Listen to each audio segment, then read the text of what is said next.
The 6,174th meeting of the Security Council is called to order.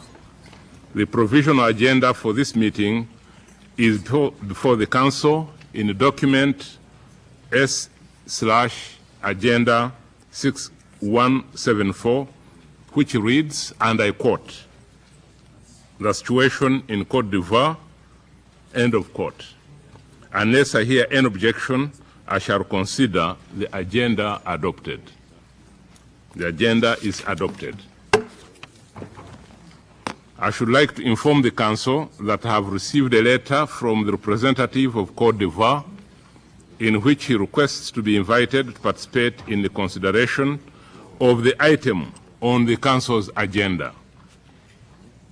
In accordance with the usual practice, I propose, with the consent of the Council, to invite that representative to participate in the consideration without the right to vote, in accordance with the relevant provisions of the Charter and Rule 37 of the Council's Provisional Rules of Procedure. There being no objection, it is so decided. I invite the representative of Côte d'Ivoire to take a seat at the Council table.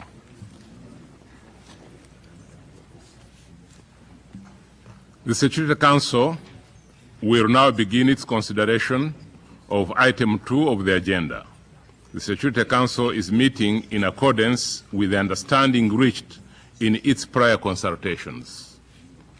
Members of the Council have before them document S/2009/390, which contains the text of a draft resolution submitted by France. Members of the Council also have before them document S/2009/344, which contains the 21st report of the Secretary General on the United Nations operations in Côte d'Ivoire. It is my understanding that the Council is ready to proceed to the vote on the draft resolution before it. Unless I hear any objection, I shall put the draft resolution to the vote now. There being no objection, it is so decided. Will those in favor of the draft resolution contained in document S/2009/390, please raise their hand.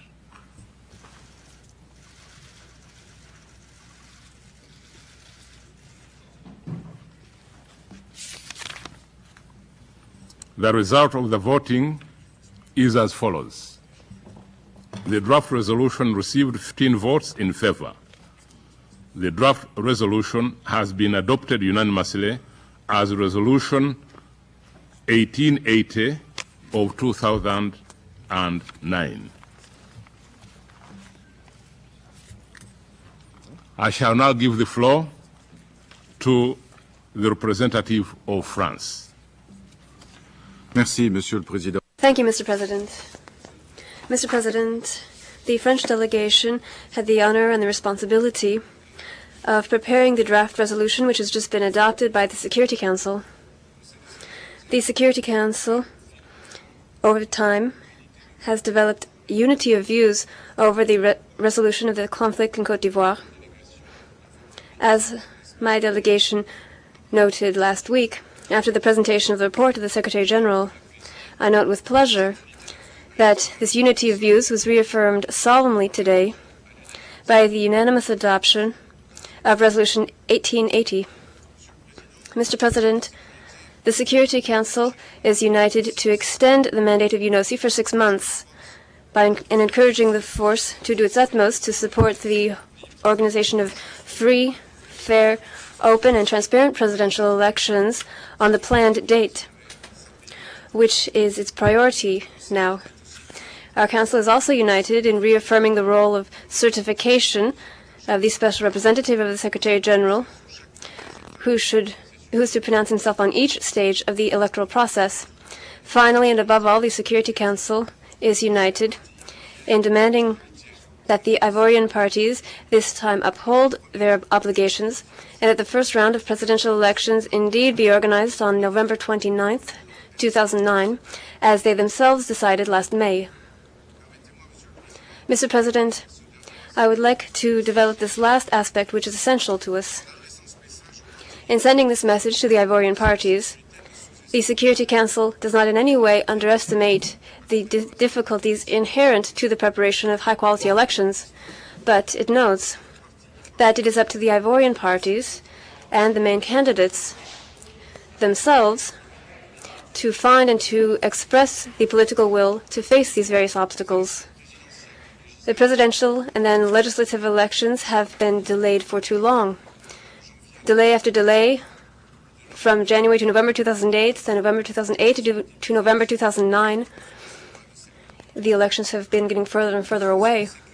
The Security Council, and among the members of the Council, in particular France, which has troops on the ground in support of the United Nations, and is providing direct and indirect aid to Côte d'Ivoire, which has been significant. We have been quite too long. These delays have consequences. They're an unjust penalty to the Ivorian people, putting off an end to the crisis and prolonging a state of instability which is dangerous for Côte d'Ivoire and the sub-region. They also have a cause, that is the lack or insufficiency of political will. And we are sending, once again, a signal. There have been contradictory signals, rumors, and signs of tension that have been accumulating. France believes that the Ivorian actors still, if they find the political will necessary, have the ability to keep their commitments with the support of the international community.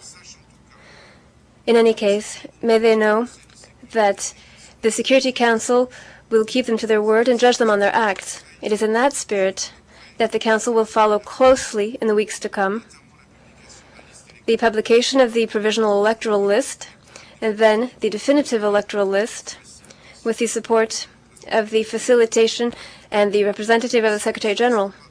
The Council will not let itself be put off by tactics and delays.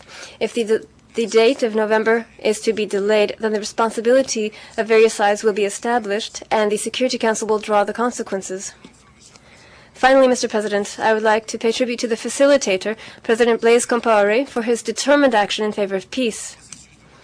The Ouagadougou process has enabled Côte d'Ivoire to make significant progress. I would note here two important moments. The first was the dismantling of the zone of confidence, which had cut the country in two. The lack of armed incidents since the disappearance of the last UNOC post on 30 July 2008 shows the ability of the former enemies to coexist. The second is the completion on 30 June of the process of registering more than 6.5 million voters, which is a response to one of the underlying causes of the crisis in Côte d'Ivoire, which had lasted since 2002. Mr. President, this progress is a sign of hope, but it will be sterile if the Ivorian actors once again meet their commitment to end the crisis. The Security Council will regularly return to this issue, and we have specifically asked the Secretary General to inform us at the beginning of September of the publication of the provisional electoral list. The Ivorian population deserves for the date of 29 November 2009 to be kept. The Ivorian people can count on the Security Council, and I will add on, they can count on France to show great support and great vigilance. Thank you. I thank the representative of France. The Security Council has thus concluded the present stage of its consideration of the item on its agenda. The Security Council will